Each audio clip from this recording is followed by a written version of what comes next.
हमने क्या कहना है, गौ माता हम आपकी शरण में है, उद्धार करो गौ माँ तुम्हारी शरण पड़े, उद्धार करो गौ माँ तुम्हारी शरण पड़े, उद्धार करो गौ माँ तुम्हारी शरण पड़े, उद्धार करो गौ माँ तुम्हारी शरण पड़े, उद्धार करो गौ माँ तुम्हारी शरण पड़े, वो शरण पड़े मेरी माँ तुम्हारी शरण पड़े, शरण पड़े मेरी माँ तुम्हारी शरण पड़े, अब पार करो गौ माँ तुम्हारी शरण पड़े, भव पार करो गौ माँ तुम्हारी शरण ये गौ माँ ही है, बाकी की शरण तारने वाली नहीं। जय जय।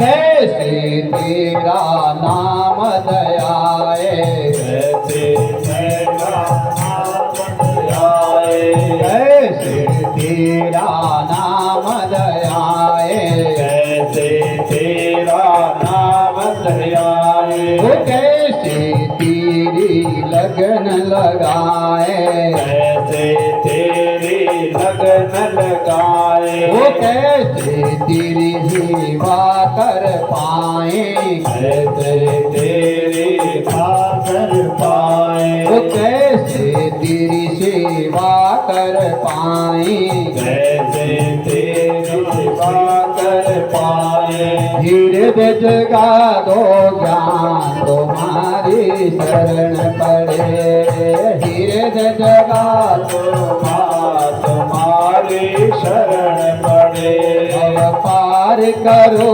मेरी माँ तुम्हारी शरण पड़े, अब पार करो गौ माँ तुम्हारी उठाइए शरण दोनों हाथ उठाइए, पड़े, जय गौ माँ। माँ ही पार ले जाने वाली, बाकी कोई नहीं ले जाएगा। देखो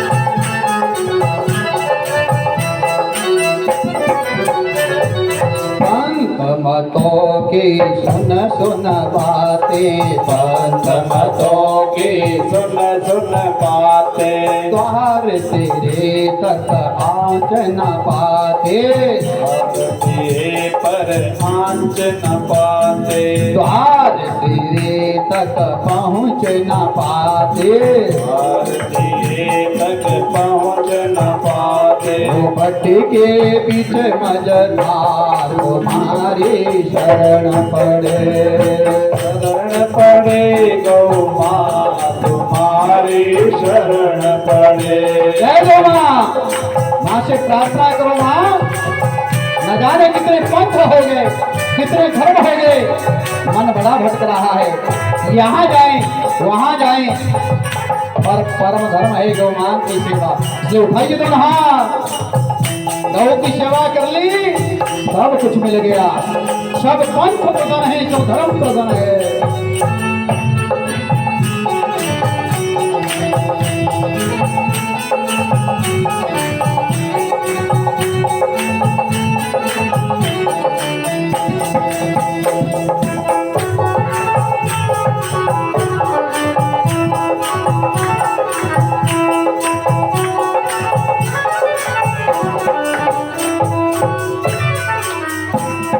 ऐसी अंतर ज्योत जगाना, ऐसे अंतर ज्योत जगाना, ऐसी अंतर अंतर ज्योत जगाना, ऐसे अंतर ज्योत जगाना, हम तीनों को माँ शरण लगाना, हम तीनों को माँ शरण लगाना, ओ हम तीनों को माँ शरण लगाना, हम तीनों को माँ शरण लगाना। ओ कृपा करो गौ माँ तुम्हारी शरण पड़े, कृपा करो गौ माँ तुम्हारी शरण पड़े, शरण पड़े मेरी माँ तुम्हारी शरण पड़े, शरण पड़े रे गौ माँ तुम्हारी शरण पड़े, शरण पड़े गौ माँ तुम्हारी शरण पड़े, ओ शरण पड़े रे गौ माँ तुम्हारी शरण पड़े। गौ माता की गौ माँ गौ मैया ही पार लगाने वाली है। मेरे भाई बहन, इस लोक में भी और परलोक में भी जो साथ निभाने वाली है गाय माया माँ के सिवा कोई और है? बोलो है कोई तो बताओ आप। हमने तो सुना नहीं महाराज, तो इसलिए देखो लिखा है महाराज, बड़ी प्यारी कथा है, वर्णन आता है। देखो हमने इतना बड़ा पाप कर दिया हो कि पाप कर करके हड्डियों में भी घुस गया हो। कहाँ घुस गया हो भला? हड्डी तो चले गया हो ना।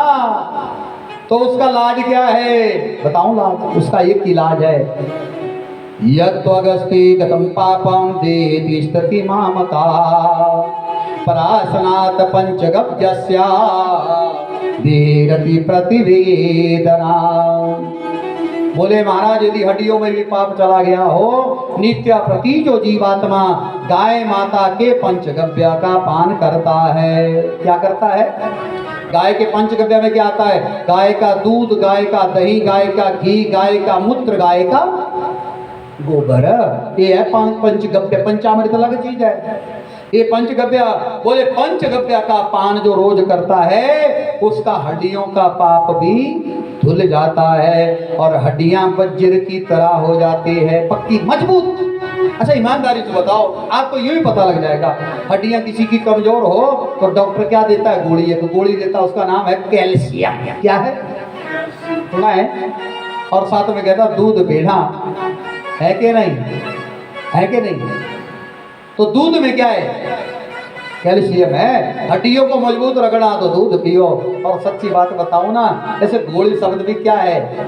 गो, बोलो गो, गौ ली, बोलो गौ ली मतलब सिद्ध है। सबसे बड़ी गोली है गाय को लिया के नहीं लिया, नहीं लिया तो खा फिर अंग्रेजी। या अंग्रेजी से बचना तो गाय को ले ले, पंचगव्य का पान कर ले, तेरी सारी बीमारियां दूर हो जाएगी। बोलो भक्त वत्सल भगवान की, गौ माता की। इसलिए मेरे भाई बहन, सूर 33 रोम वची जो कर फेरेगा, नेत्र ज्योति दिन दिन बड़े, अस्थि वज्र होई जा। 33 करोड़ देवता गाय में हो, मैंने आपको बता दिया। बोले जो नित्य गाय की पीठ पर हाथ फेरता है ना, ध्यान देना, और फिर उन हाथों को अपनी आंखों से लगाता है, उनकी आंखों की रोशनी तेज हो जाती है और पंचगव्य का पान करने वाले का अस्थियां वज्र की तरह हो जाती है। अब भागवत में कथा आती है, वो कथा नहीं मैंने आपको सुनाने की, इतना टाइम नहीं ना भागवत वाला। मैं गौ कथा ही सार में सुनाऊंगा, आपको मालूम होगा मेरे भाई बहन। एक बार देवराज इंद्र को ब्रह्म हत्या लगी थी कि नहीं? सुना है ना भागवत में? क्यों लगी थी भला? देवराज इंद्र ने गुरु का अपमान कर दिया, गुरुदेव भगवान ने यज्ञ करवाना बंद किया तो इंद्र की हार होने लगी। इंद्र को पता लगा तो क्या किया? अरे मेरे गुरु नाराज है तो दूसरे गुरु कर लेते। तोष्टा के पास गए, तोष्टा ने कहा मैं तो आपका कार्य नहीं करा सकता महाराज। बोले फिर मेरे पुत्र है विश्वरूप, विश्वरूप महाराज क्या करने लगे? बोले वो दैत्यों का यज्ञ करवाने लगे। दैत्यों का जब यज्ञ किया तो दैत्यों की जय होने लगी और देवताओं की हार होने लगी। इंद्र जब हार गया तो इंद्र को किसी ने बताया आप क्यों हार रहे? क्योंकि आपके यज्ञ नहीं हो रहा। यज्ञ में बड़ा बल होता है, जीतना हो तो यज्ञ करना पड़ेगा। बोले आपको पता है आपके पुरोहित जो है ना तोष्टा के पुत्र विश्वरूप इंद्र का यज्ञ कराते हैं। इंद्र गया विश्वरूप को समझाया, बोले देखो वैसे आपको देवताओं का यज्ञ नहीं कराना चाहिए, आप हमारे पुरोहित है। बोले महाराज मैंने काम सीखा है, जो बुलाएगा वहां रुकेंगे नहीं। तो बड़े प्यार से इंद्र ने चपलता से पता क्या किया, विश्वरूप को कहा बोले ऐसा करना आपने, यदि इंद्र का यज्ञ कराना ही ना तो आपने जो भी इंद्र दान पुण्य करे मैं नहीं तुझे रोकता, आपने मंत्र बोलना। देखो मंत्रों में बड़ी भारी पावर होती है। क्या करना, बोले जब सारा यज्ञ हो जाए तो बाद में दान प्रतिष्ठा आती है, वहां पर संकल्प में कह देना कि अर्ध फलम दैत्य अर्पणम अस्तु, जो इंद्र ने यज्ञ किया उसका आधा फल मिल जाए इंद्र को दैत्य को तो यज्ञ कराया, इंद्र को यज्ञ का आधा पुण्य मिल जाए, ना किए हुए तो क्या होगा, पुण्य मिल गया तो जय जय। और ऐसा ही हुआ महाराज, जैसे ही दैत्यों को हार होने, दैत्यों की जो है वो जीत होने लगी तो इंद्र को क्रोध आ गया। बोले इंद्र ने देखा यज्ञ मैं कराऊं, किसी ने कान भर दिए, अरे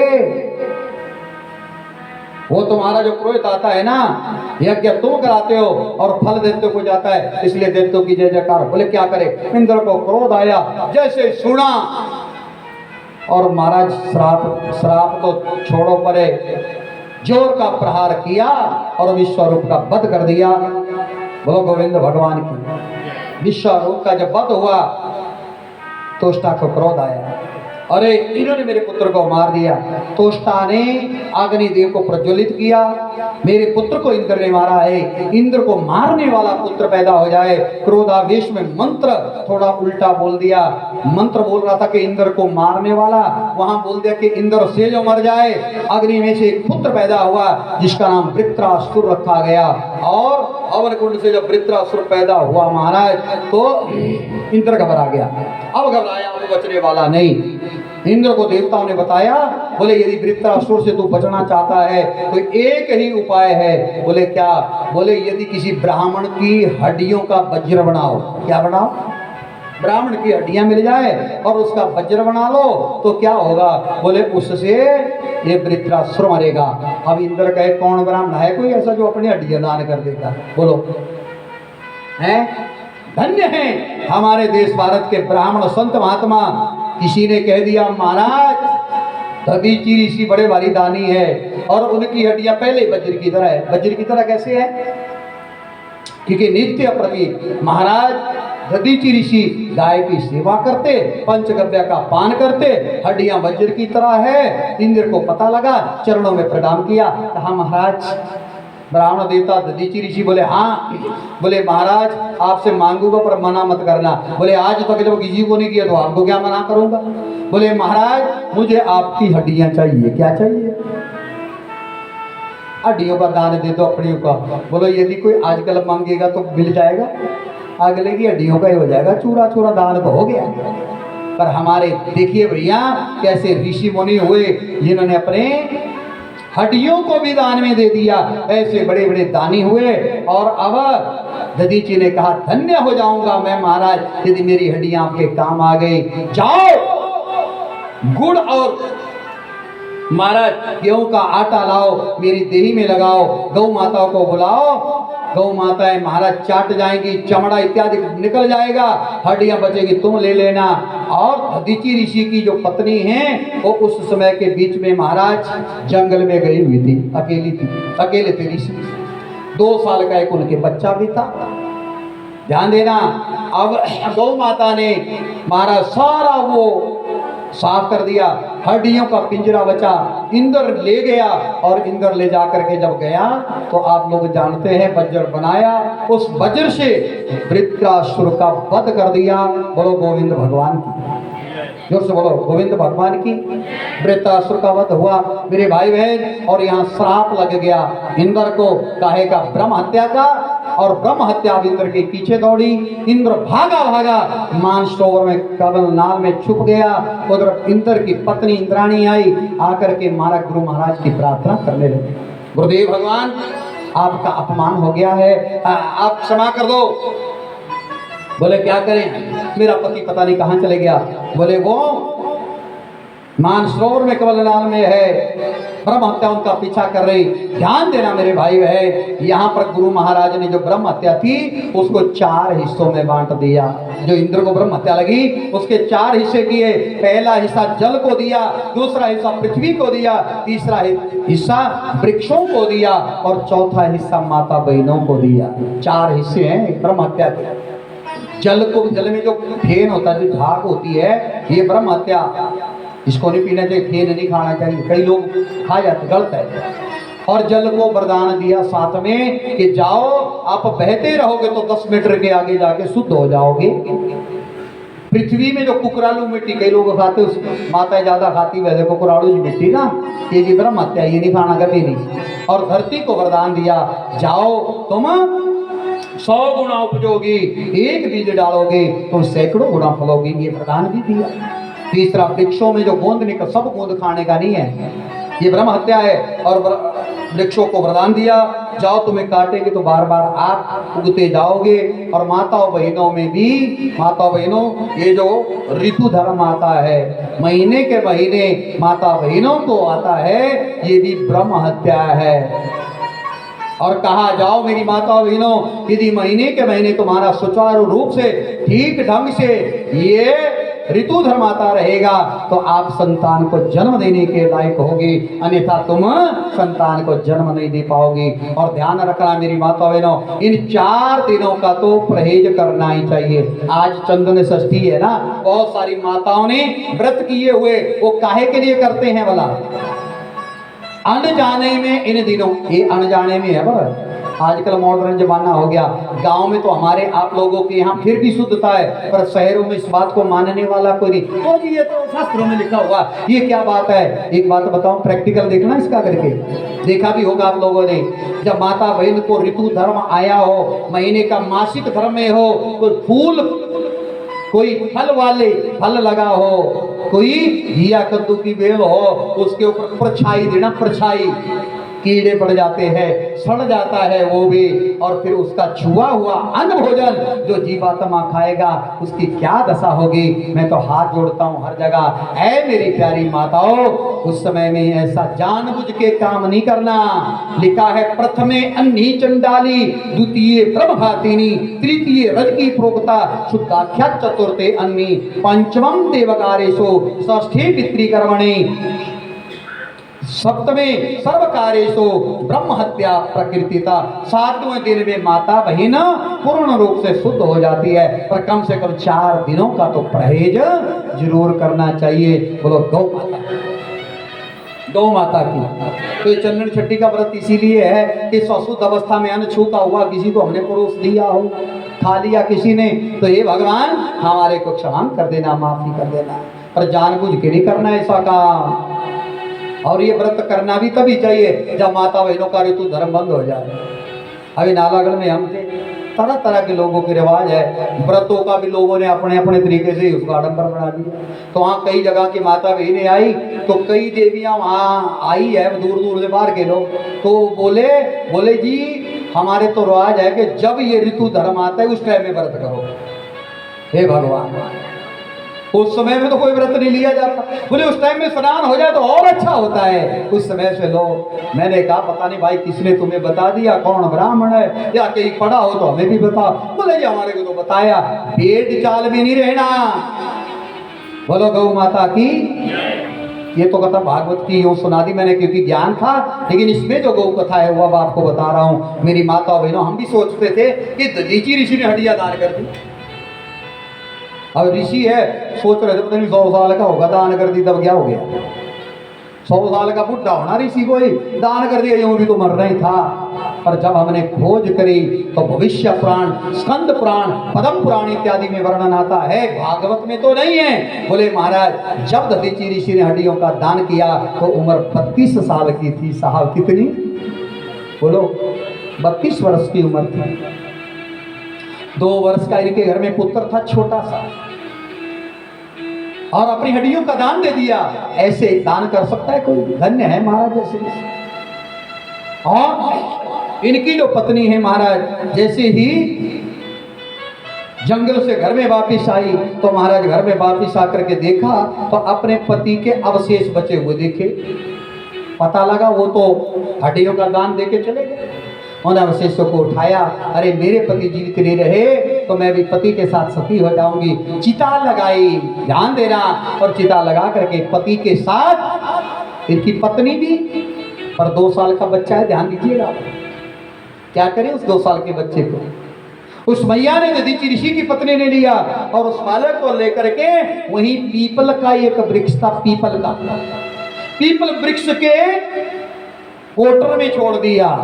उसकी लंबी लंबी जटाएं, आपने देखा होगा पुराने डाल होते हैं ना, उनसे जटाएं नीचे को गिर जाती है, तो लटाएं नीचे को गिरी थी। और वहीं पीपल में सुना भी था मैया ने कि इसमें समस्त देवताओं का वास होता है। हे ब्रह्मा विष्णु त्रिदेवता, आप वृक्ष में रहते हैं, मैं पति के साथ सती हो रही हूँ, मेरे बालक की रक्षा करना।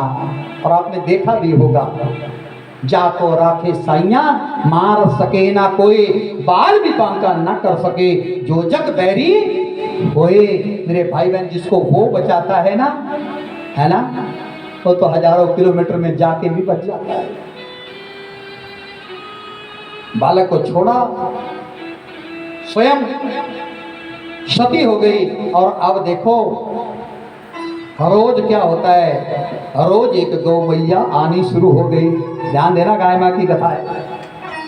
गौ मैया आती है और गाय माँ का आकर के देखा 2 साल का छोटा बच्चा लेटा, तो वो उस पीपल वृक्ष की पड़ी हुई लता को ले पकड़ के, जैसे बच्चे मुंह में अंगूठा लेते हैं, वैसे उस लता को पकड़ के अपने मुंह में डालता। गाय मां के स्तन से दूध गिरता और लता के द्वारा वो दूध सीधा बच्चे के मुंह में जाता और बच्चा धीरे धीरे धीरे बड़ा होने लगा। गाय मैया रोज दूध, अब वो रोज गाय माता महाराज वैसे ही बच्चा दूध पीता, गाय दूध पड़ाते और 5 साल का हो गया। बोलो गौ माता की। 5 साल का जब हुआ तो घूमते फिरते जो है वो नारद मुनि जी आए। 5 साल के बच्चे को देखा और बच्चे को देख ओम नमो नारायण किया। बच्चा भी बोलने लगा, जंगल में तो रहता था। नमो नारायण किया और कहा महाराज आप, मैं नारद मुनि हूँ। बेटा आप? बोले महाराज मुझे क्या पता, मुझे कोई पता नहीं है। आप तो नारद हो, ज्योतिष त्रिकालज्ञ हो, सब जानते हो। देखो मेरा भाग्य महाराज, मैं कौन हूँ? नारद मुनि ने ध्यान लगाया और ध्यान लगा के उससे कहा, ओ बेटा, तेरे पिता दधीचि ऋषि की तो संतान है। तेरे पिता ने अपनी हड्डियों का दान देवताओं के लिए कर दिया है। तेरी माँ सती हो गई, 2 साल की तेरी अवस्था थी। इस पीपल ने तुम्हारी रक्षा करी और दूसरे गाय माँ का दूध आपने पिया है। इसलिए जाओ बेटा, तुम्हारा नाम पिपलाद होगा। नाम तो सुना होगा पिपलाद ऋषि का आपने कभी। ये पिपलाद ऋषि हुआ महाराज, पीपल से रक्षा करी तो नाम पिपलाद हो गया। और गाय माता ने जो है तेरे को दूध पड़ाया। बोले अच्छा ये बताओ नारद मुनि, ये भी आप जानते हैं, मैं 2 साल का था, मुझ 2 साल के को माता और पिता दोनों का वियोग लग गया। लगा के नहीं लगा? बोलो। भले दान किया कि मैया सती हो गई, पर मुझे तो माता पिता का सुख नहीं मिला महाराज। ये कौन सा दोष मुझे लगा था, मैंने कौन सा पाप किया था, ये किस कारण मेरे माता पिता मेरे से दूर हो गए? नारद मुनि ने कहा, ओ पिपलाद, तेरे को कोई दोष नहीं लगा था, पर जब तू 2 साल का हुआ तो तेरे ऊपर शनि की दशा आ गई। क्या हुआ? शनि की दशा। और आप लोग सब डरते हैं आजकल शनि से, डरते कि नहीं? लोगों ने जगह जगह शनि के मंदिर बना दिए। मैं कहता हूँ शनि का मंदिर बनाओ चाहे ना बनाओ, पर जो शनि शांत होने का तरीका है उसको अपनाओ, शनि अपने आप शांत हो जाएगा। बोलो गौ माता की। धीरे बोलो, कहीं बोलो गौ माता की। महाराज क्या कहा? बोले महाराज ऐसी बात है, मैं शनि को छोड़ूंगा नहीं। अरे मेरे को शनि ने पूर्व दृष्टि से देखा, मुझे माता पिता का वियोग लगा। कहा बेटा तू नहीं जानता शनि को, अरे शनि के सामने जाएगा तो भस्म हो जाएगा, शनि छोड़ेगा नहीं तुझे, उसकी तो नजर बड़ी खराब है। बोले फिर?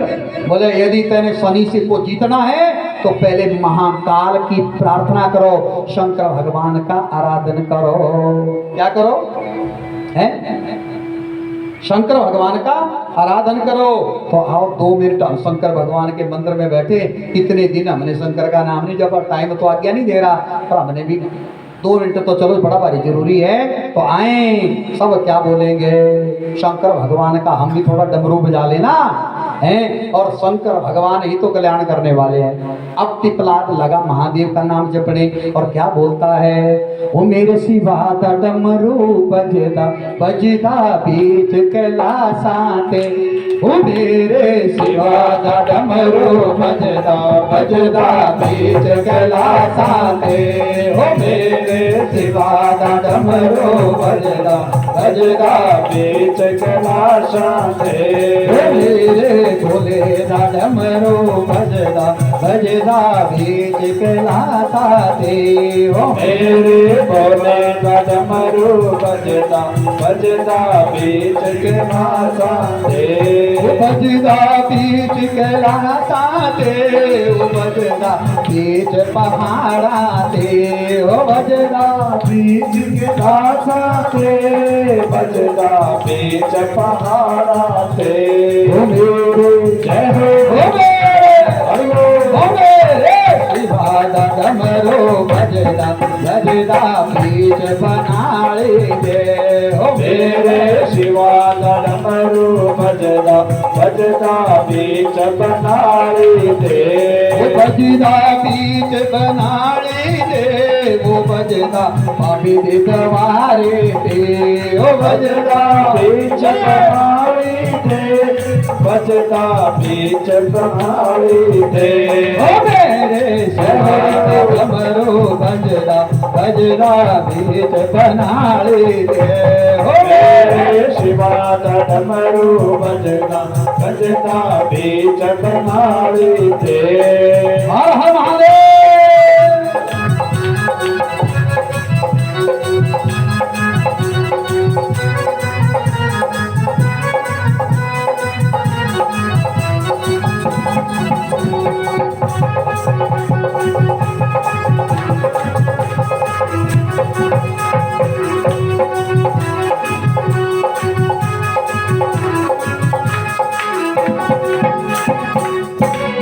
हाथ बिच मेरे गंगा जल मटके, हाथ बिच मेरे गंगा जल मटके, गंगा जल मटके जी गंगा जल मटकी, गंगा जल मटके जी गंगा जल मटके, ओ अपने शिवा दे चरण धोलाण धोलाण बीच पहाड़ा दे, ओ अपने शिवा दे चरण धोलाण धोलाण बीच पहाड़ा दे, मेरे शिवा दा डमरू बजदा बजदा बीच पहाड़ाते, मेरे शिवा दा डमरू बजदा बजदा बीच पहाड़ाते।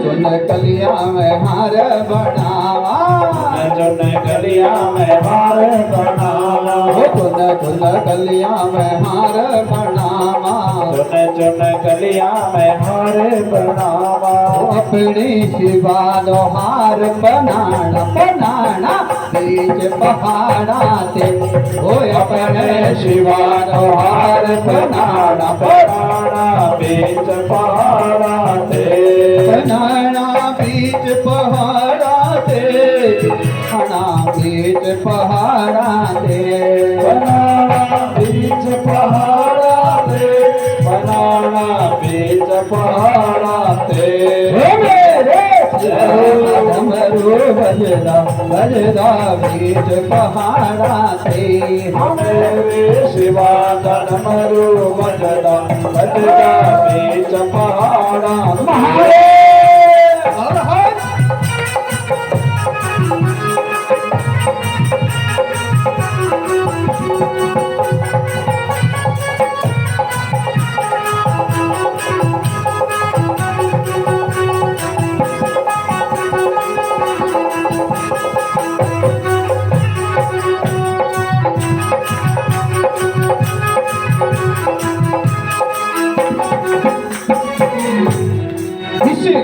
चंदन भरिया कटोरा घिस घिस चंदन भरिया कटोरा घिस चंदन भरिया कटोरा घिस घिस चंदन भरिया कटोरा अपने शिवानो तिलक लगाना बीच पहाड़ा से अपने शिवानो तिलक लगाना बीच पहाड़ा से मेरे शिवा डमरू बजरा बीच पहाड़ा से मेरे शिवा डमरू बजरा बीच पहाड़ा से बजरा बीच पहाड़ी से बजता बीच पहाड़ी से शंकर भगवान की हर हर महादेव हर हर महादेव। बालक ने शंकर भगवान महाकाल का आराधन किया। शंकर भगवान महाकाल प्रकट हुए। पिपलाट को कहा वरदान मांगो।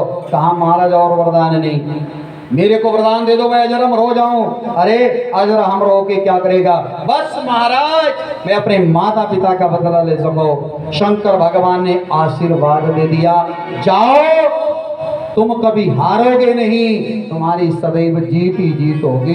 बोलो हर हर हर कामना तो तुम्हारी पूर्ण होगी।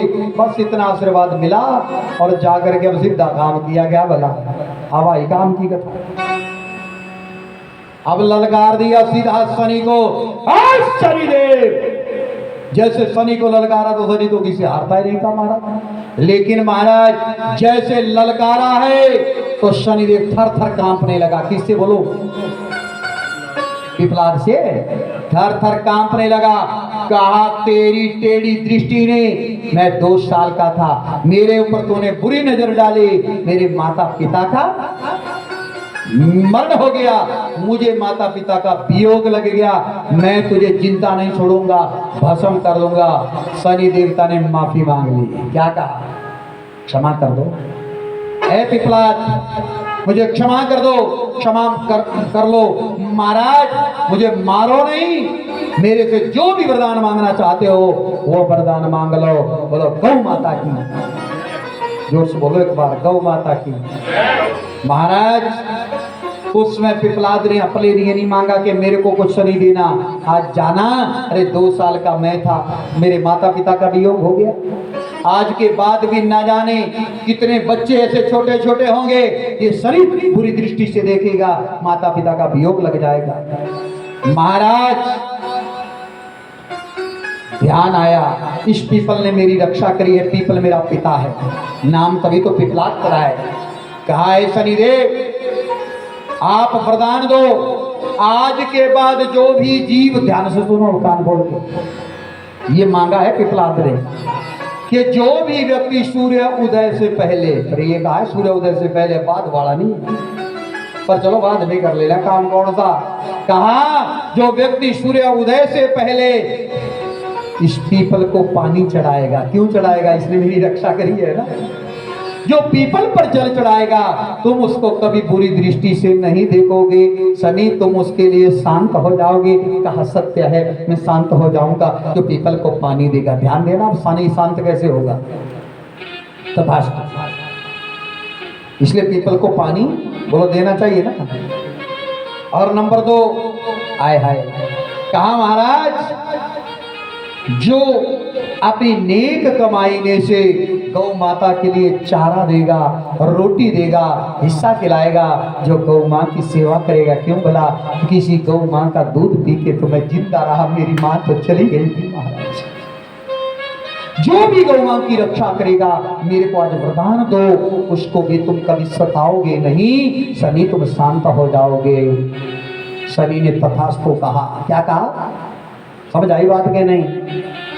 इसलिए गाय सेवा किया करो, जो गाय की सेवा करता है शनि उसका बाल भी बांका नहीं कर सकता। मैं गारंटी से कह सकता हूँ, कहीं इधर उधर भागने की जरूरत नहीं। एक पीपल को पानी दो और दूसरे गाय माता की सेवा करो। आजकल हम आप लोग अपने बालकों के जन्मदिन पे क्या करते, केक काटते हैं, निवेदन कर दो ना काटना, काटना भी हो ना तो बच्चों का गौदान कैसे, जन्मदिन कैसे मनाओ। पहले माता भी ने नवग्रह की गठड़ी करती थी, गौदान जरूर कराना। कराते भी के नहीं। और आजकल पंडित जी का तो दिमाग खराब हो गया, पैसे मांगते तो दान के लिए बात करते। वहाँ शराब की बोतल 750 की आ जाएगी, पर पंडित जी को देने लगेंगे तो महाराज जब कुछ नहीं कह सकता, माफी चाहता हूँ, मत मत मत गाय माता के लिए भी देंगे तो अभी पूछेंगे कितना का दान करें। अरे भैया खोल के करो। मैं निवेदन करो, जन्मदिन वाले दिन तो जरूर बच्चों से गौ को दान करवाया करो, सतनाजा बनाओ, गौशाला में जाके दान करो, गौ मैया का आशीर्वाद मिलेगा, हमारे बालकों की दीर्घायु होगी। बोलो गौ माता की। गौशाला में चले जाओ, गौशाला में जा करके गायों की पूजा कर दो यदि घर में गाय नहीं है। और साथ में कहा, बोले 5 साल से जो छोटे बच्चे हैं, कितने वादा करो 5 साल से छोटे बच्चे का तुम बाल विवाह नहीं करोगे, 5 साल से छोटे बच्चे पर तुम्हारी दशा आई भी हो तो सताएगी नहीं, क्योंकि उसका अपना कर्म क्या होता है, वो तो अबोध होता है, बच्चा दूध मुआ होता है ना। कहा ठीक है, 5 साल के बच्चे को भी माफ कर दिया। और मेरे भाई बहन, ये पवित्र पावनी कथा, शनि शांत होता है गाय माँ की सेवा से और पीपल के ऊपर जल चढ़ाने से। ये पिपलाद की कथा मैंने आप लोगों को सुनाई। बहुत खोज करने के बाद गुरु महाराज बाबा जी के कृपा आशीर्वाद से इन कथाओं को खोजा है, इसलिए मैंने आप लोगों को सुनाई कि थोड़ा बहुत आप लोग भी अमल करें और गौ मां की भक्ति हम आप लोगों के मन में हो। ज़्यादा कुछ ना कहते हुए मैंने भी घड़ी की तरफ अब देखा, यहाँ 4 बज गए हैं। अब मैं निवेदन करूँगा बाबा जी से कि अवश्य में आएँ और आकर के अपना आशीर्वाद भी दें। कल जन्माष्टमी है, जन्माष्टमी की जो भी रूपरेखा हो उसके बारे में भी बाबा जी अवगत करवाएंगे। और परसों को तो फिर भंडारा भी है, कोई और भी बात हो तो उसको भी जरूर बताएं। और इस दास को भी अपना आशीर्वाद दे करके यही मैं प्रार्थना बाबा जी के चरणों में शत शत कोटि प्रणाम करके करता हूं कि आपके द्वारा लगाया हुआ ये वृक्ष है, आपके द्वारा लगाई हुई ये डाली है, ये हरी भरी रहे, इसलिए आपका अपना आशीर्वाद। और बाबा जी सिंचित रहे हैं ऐसी कोई बात नहीं है, बस आशीर्वाद मिलता रहे और ये शरीर तंदुरुस्त रहे। यूं ही गौ मां की सेवा हम सभी मिल करके करते रहें। सबों को आई हुई सारी जितनी भी संगत है सब के लिए मेरा बहुत बहुत साधु आशीर्वाद। सबके घर में अन्न हो, धन हो, दूध हो, पुत्र हो, सबकी मनोकामना पूर्ण करे गौ माता। बोलो गौ माता की।